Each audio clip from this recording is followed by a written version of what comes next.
Hello dear students, जैसा कि previous video में हमने देखा था solution of linear equations in two variables using substitution method. तो इस पर्टिकुलर वीडियो में हम डिस्कस करने वाले हैं एलिमिनेशन मेथड के बारे में। तो ये एलिमिनेशन मेथड जो है इसमें क्या करना पड़ता है कि हमें क्या करना पड़ेगा, एक टर्म को एलिमिनेट कर देना है।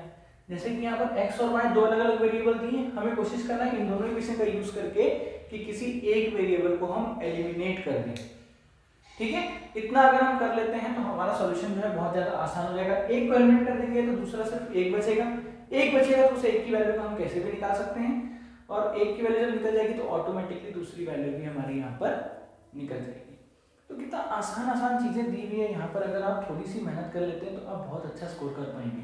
ठीक है, तो थोड़ा सा ध्यान दीजिए और बहुत सारे मार्क्स स्कोर करिए। ओके, तो देखिए कैसे करते हैं। यहाँ पर ये दो इक्वेशन हो गया, इक्वेशन 1 इक्वेशन नंबर 2। ठीक है, हमें क्या करना है, सबसे पहले एलिमिनेट करने के लिए हमें क्या करना पड़ेगा, किसी भी एक वेरिएबल की न्यूमेरिकल वैल्यू को सेम लेकर आनी पड़ेगी। जैसे कि अगर यहाँ पर ये 10x है तो अगर मैं इसको 6 से मल्टीप्लाई करता हूँ तो ये 60 हो जाएगा। यस और नो, इस पूरे इक्वेशन को मैं 6 से मल्टीप्लाई करूंगा तो ये कितना हो जाएगा, 60 हो जाएगा। और इस अगर पूरे इक्वेशन को मैं 10 से मल्टीप्लाई करूंगा तो यहाँ पर भी ये 60 हो जाएगा। तो इसलिए हमें हमने क्या देखा कि यहाँ पर x और x दोनों की जगह पर x की जो न्यूमेरिकल वैल्यूज है वो क्या है, एग्जैक्टली सेम। तो मैं क्या कर रहा हूँ, इक्वेशन नंबर 1 को मल्टीप्लाई कर रहा हूँ 6 से और इक्वेशन नंबर 2 को मल्टीप्लाई कर रहा हूँ 10 से। समझ आ गई बात। तो यहाँ पर इन दोनों को मल्टीप्लाई करने से क्या चेंजेस हुए मेरे इक्वेशन में, 60x plus 18y is equal to 75 into 6। कुछ नहीं करना, रफ को पकड़ना है, तुरंत जल्दी से कर लेना। 6 5 30 का 3 ऊपर 0 नीचे, 7 6 42 और 3 हो गया यहाँ पर 45। तो यहाँ पर ये हो जाएगा 450। ठीक है, सेकंड इक्वेशन यहाँ पर फिर से 60x हो जाएगा, 6 10 60 minus 50y is equal to 110। समझ आ गई बात, 11 10 या 110। ठीक है, अब यहाँ पर हमें क्या करना है, दोनों ही इक्वेशन को हम क्या करेंगे, ऐड करेंगे। ऐड करके हमें क्या करना है, साइन चेंज कर देना है। या तो कह लीजिए सब्ट्रैक्ट करना है, हम बोलेंगे सब्ट्रैक्ट करना है तो हमें क्या करना पड़ेगा, नेगेटिव साइन पूरे से मल्टीप्लाई करना पड़ेगा। इससे नेगेटिव करूंगा तो ये पॉजिटिव नंबर क्या हो जाएगा, नेगेटिव हो जाएगा। ये नेगेटिव जो है वो क्या हो जाएगा, पॉजिटिव हो जाएगा, और ये पॉजिटिव जो है वो क्या हो जाएगा, नेगेटिव हो जाएगा। अब यहाँ से मैं 60 और 60 को काट सकता हूँ। अब ये भी पॉजिटिव है, ये भी पॉजिटिव है, इसका मतलब क्या हो जाएगा, दोनों नंबर ऐड हो जाएंगे। 50 plus 18 that is 68 y is equal to, अगर मैं इसे सब्ट्रैक्ट करता हूँ तो 340 मुझे यहाँ पर रिमेनिंग मिलेगा। तो यहाँ से y की वैल्यू मैं निकाल सकता हूँ 340 डिवाइड बाय 68। देखिए अब कैसे सोचेंगे कि कितने में जाएगा, तो 8 की टेबल में 0 कब आता है, 8 की टेबल में 0 5 टाइम्स में आता है, 8 5 40। तो यहाँ पर हम सिंपली क्या करेंगे, मल्टीप्लाई करके देखेंगे एक बार कि वो आ रहा है कि नहीं आ रहा है। 8 5 40, ये मैंने 40 का 4 ऊपर और 0 नीचे लिख दिया है। 6 5 30 और 4, 6 5 30 और 4 कितना हो गया बच्चा, 34। ये मैंने लिख दिया। तो डायरेक्टली मल्टीप्लाई हो रहा है ये 1 से और ये हो गया 5 से। तो y की वैल्यू कितनी आ गई यहाँ पर, 5। ठीक है, अब इस y की वैल्यू को मैं इस इक्वेशन में किसी भी इक्वेशन में पुट करूंगा तो मुझे उसका आंसर मुझे मिल जाएगा। जैसे कि अभी यहाँ पर 5 पुट करके देखता हूँ, 6x minus 5 into 5 is equal to 11। तो 6x is equal to 11 plus 25, क्योंकि ये नेगेटिव साइन है इस तरफ जाके पॉजिटिव हो जाएगा। 6x is equal to 36, x is equal to 6। तो x की वैल्यू मेरी आ गई 6 और y की वैल्यू आ गई मेरी 5। तो देखिए हमने क्या किया, एलिमिनेट किया। एक टर्म यहाँ से x पूरा एलिमिनेट हो गया तो इक्वेशन क्या बची हमारे पास, 68y इज इक्वल टू 340।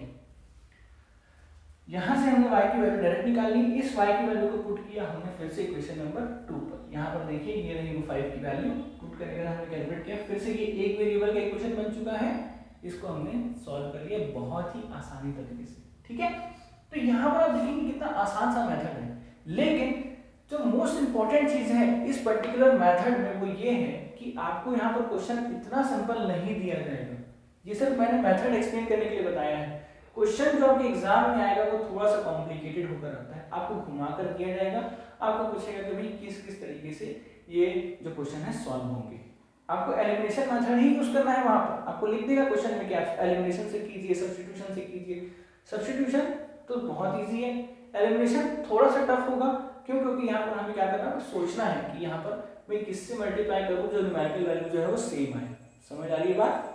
तो देखिए स्टूडेंट, किस तरह के क्वेश्चन जो है वो एलिमिनेशन मेथड में हमसे पूछे जा सकते हैं। थोड़ा सा क्या है, घुमा के पूछेगा ताकि स्टूडेंट थोड़ा सा कंफ्यूज हो जाए और वो हड़बड़ा जाए और मार्क्स उसको दिक्कत हो। तो यहाँ पर आप देखेंगे ये एक पहला क्वेश्चन हमने लिया है। तो इस प्रकार का जब भी क्वेश्चन दिया रहेगा, डेसिमल में क्वेश्चन दिया रहेगा, तो हमें क्या करना है, उसे एग्जैक्ट न्यूमेरिकल वैल्यूज में कन्वर्ट करके लेकर आना है। तो हम यहाँ पर इसे न्यूमेरिकल वैल्यूज में कन्वर्ट करने के लिए कैसे करेंगे, डेसिमल में दिया है, इसे एक इंटीजर के फॉर्म में लेकर आना है हमें। तो सिंपली देखिए, सब जगह देखिए एक चीज कॉमन मिलेगी आपको, यहाँ पर भी 0.1 एक पॉइंट के बाद डेसिमल के बाद एक पॉइंट है, यहाँ पर भी एक पॉइंट है, यहाँ पर भी एक पॉइंट है, यहाँ पर भी एक है, सब जगह एक एक पॉइंट है। तो सिंपली 10 से अगर मैं मल्टीप्लाई करूँ तो दोनों ही इक्वेशन को तो कुछ फर्क पड़ेगा क्या? नहीं पड़ेगा। तो मैं क्या करूँ, 10 से मल्टीप्लाई करूँ, इसको मैं 10 से मल्टीप्लाई करूँ तो ये कितना हो जाएगा, 4x minus 15y is equal to 65। Yes और नो? इसके बाद यहाँ पर 3x plus 2y is equal to 9। तो अब यहाँ पर क्या होगा, ये जो पर्टिकुलर इक्वेशन है ये हमारे प्रीवियस, जैसे कि हमने अभी प्रीवियस इस वीडियो के स्टार्टिंग में हमने देखा कि किस तरीके से एलिमिनेशन मेथड को सॉल्व किया जाता है, उसी तरीके से है। अब यहाँ पर क्या करना है, सिंपली हमें 4 की इक्वेशन को सिंपल करना है। तो यहाँ पर 3 से मल्टीप्लाई करूंगा और यहाँ पर 4 से मल्टीप्लाई करूंगा, तो दोनों में x की जो न्यूमेरिकल वैल्यू है वो सेम हो जाएगी और इस तरीके से हम क्या कर सकते हैं, इस क्वेश्चन का सॉल्यूशन निकाल सकते हैं। समझ आ गई बात? तो चलिए पढ़ते हैं हमारे नेक्स्ट क्वेश्चन की तरफ। क्वेश्चन नंबर 2 देखते हैं क्या दिया है यहाँ पर। तो यहाँ पर दिया है 2 divide by x plus 3 divide by y is equal to 13, 5 divide by x minus 4 divide by y is equal to -2। तो यहाँ पर एक चीज देखने लायक ये है, यहाँ पर क्या देखेंगे तो यहाँ 1/x दिया है, यहाँ पर 1/x, यहाँ पर 1/y, यहाँ पर भी 1/y, सिमिलर टर्म्स है। तो यहाँ पर हम क्या एज्यूम करेंगे, थोड़ा सा अगर आप इसको कैलकुलेट जब करने के लिए बैठेंगे तो आप मिल जाएगा, लेकिन यहाँ पर x into y और यहाँ पर भी x into y मिलेगा, जिसको कैलकुलेट करना थोड़ा सा टफ हो सकता है हमारे पास। तो हम क्या करेंगे, सिंपली एज्यूम कर लेंगे कि 1/x की वैल्यू को हम ले लेते हैं a और 1/y की वैल्यू को हम ले लेते हैं b। तो यहाँ पर क्या हुआ, इक्वेशन थोड़ा सा चेंज हो गया। देखिए 2 into a plus 3 into b is equal to 13। Yes और नो? ऐसा कुछ हो जाएगा इक्वेशन। और नेक्स्ट इक्वेशन हो जाएगा 5 into a minus 4 into b is equal to -2। तो ये देखिए, ये इक्वेशन और ये इक्वेशन एकदम सिमिलर है जैसे कि प्रीवियस में हमने सॉल्व किया था। अब यहाँ से हम a और b की वैल्यू निकाल सकते हैं। a की वैल्यू हम यहाँ पर निकाल सकते हैं सिंपली एलिमिनेशन मेथड का यूज करके, और यहाँ पर b की वैल्यू भी निकाल सकते हैं बाय यूजिंग एलिमिनेशन मेथड। जैसे ही a और b की वैल्यू मिल जाएगी, हम क्या करेंगे, इस a की वैल्यू को यहाँ पर पुट करेंगे और x की वैल्यू निकाल लेंगे, और वैसे ही b की वैल्यू को हम यहाँ पुट करेंगे और हम क्या करेंगे, y की वैल्यू को कैलकुलेट कर लेंगे। बहुत ही सिंपल तरीके से ये चीजें जो है वो बन जाती है, कुछ भी टफ नहीं है। आप यहाँ पर प्रैक्टिस करेंगे, आपको मिल जाएगी चीजें किस तरीके से सॉल्व करना है। मेथड वही है, थोड़ा सा दिमाग लगाना है बस। 1/x की वैल्यू को a ले लिया, 1/y की वैल्यू को b ले लिया। a और b से मैंने पहले a और b की वैल्यू निकाली। जैसे मुझे a और b की वैल्यू पता चल गई, मैं क्या कर सकता हूँ, x और y की वैल्यू निकाल सकता हूँ। समझ आ गई बात? तो यहाँ पर x की वैल्यू क्या हो जाएगी, x is equal to 1/a। तो रेसिप्रोकल कर दीजिए इस वैल्यू का, आपको मिल जाएगा आंसर। सिमिलरली यहाँ पर देखिए 1/x दिया है, यहाँ पर भी 1/x दिया है, यहाँ 1/y दिया है, यहाँ पर भी हमें 1/y दिया है।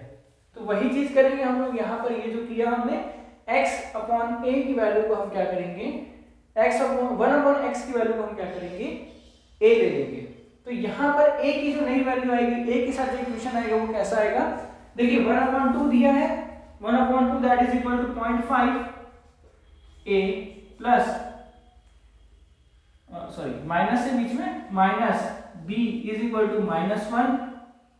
सिमिलरली यहाँ पर सिंपल a आएगा plus 0.5 b is equal to 8। ये हो गया हमारे पास दो अलग अलग इक्वेशन। फिर से ये देखिए, ये इक्वेशन में डेसिमल्स की वैल्यू आ रही है, तो डेसिमल्स के साथ हम नॉर्मल करने के लिए क्या करेंगे, 10 से मल्टीप्लाई कर देंगे। यहाँ पर भी 10 से मल्टीप्लाई कर देंगे तो एक नॉर्मल इक्वेशन बन जाएगा। a की वैल्यू निकालिए, b की वैल्यू निकालिए और फिर x और y की वैल्यू यहाँ से कैलकुलेट कर सकते हैं। ठीक है, ये हमने तीन अलग अलग मेथड्स, यहाँ पर तीन अलग अलग क्वेश्चंस, टाइप ऑफ क्वेश्चंस जो कि एग्जाम में आपको पूछे गए। ये सारे प्रीवियस ईयर क्वेश्चंस हैं आपके, जो आपको एग्जाम में पहले ही आ चुके हैं।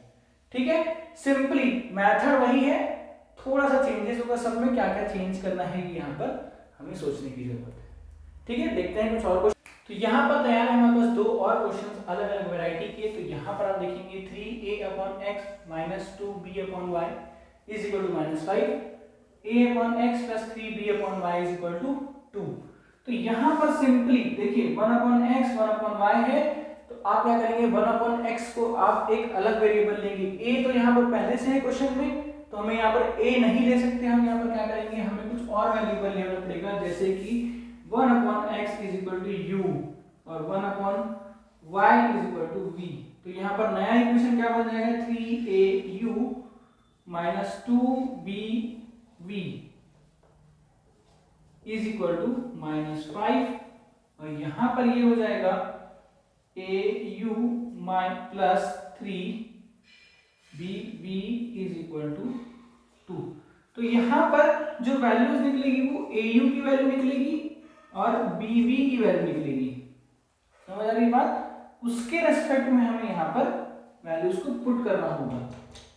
समझ आ रही है बात? u की वैल्यू हम यहाँ पर पुट करेंगे विद रिस्पेक्ट, जो भी वैल्यू आएगी वो कुछ सपोज कि मान के चलता हूँ, एज्यूम कर रहा हूँ यहाँ पर, आप इसको लेंगे नहीं। सपोज ये 5 है, तो u की वैल्यू कितनी होगी, 5/a। तो यहाँ पर 1/x is equal to 5/a। समझ आ रही बात? तो x की वैल्यू कितनी हो जाएगी भाई, a/5। तो इस तरीके से ये क्वेश्चन जो है वो सॉल्व होगा। समझ आ रही है बात? तो हमें देखना है ध्यान से किस तरीके से ये क्वेश्चन सॉल्व होगा। तो ये देखिए, ये बन गया इसका इक्वेशन जिससे ये क्वेश्चन सॉल्व होने वाला है। मेन इक्वेशन तो यही है, यहीं पर हमें एलिमिनेशन लगाना है। एलिमिनेशन लगाने के लिए क्या करेंगे, इसको 1 से मल्टीप्लाई करेंगे, इसको 3 से मल्टीप्लाई करते हैं, तो यहाँ पर इन दोनों का जो टर्म है वो कांस्टेंट हो जाएगा, वो 1 हो जाएगा। इससे हम कैलकुलेट कर पाएंगे। सिमिलरली यहाँ पर देखिए, कॉमन चीज क्या है, यहाँ पर वही चीज इस इक्वेशन में भी है, 1 - x, यहाँ पर 1 - x, तो 1/x - 1 को हमने ले लिया a और 1/y - 2 को हमने ले लिया b। समझ आ गई बात? तो यहाँ पर a और b की वैल्यू फिर से पुट करेंगे, 5 × a + 1 × b is equal to 2 और 6 × a - 3 × b is equal to 1। यहाँ पर फिर से ये इक्वेशन तैयार हो चुका है। इस इक्वेशन को एलिमिनेशन मेथड का यूज करके a और b की वैल्यू निकालेंगे और a और b की वैल्यू निकालने के बाद यहाँ पर पुट करेंगे तो x और y की वैल्यू आ जाएगी। ठीक है, तो इस वीडियो के लिए मतलब एलिमिनेशन मेथड के लिए इतना ही काफी है आपके लिए। नेक्स्ट मेथड जो है हम अगले वीडियो में कवर करेंगे। तब तक के लिए बाय बाय।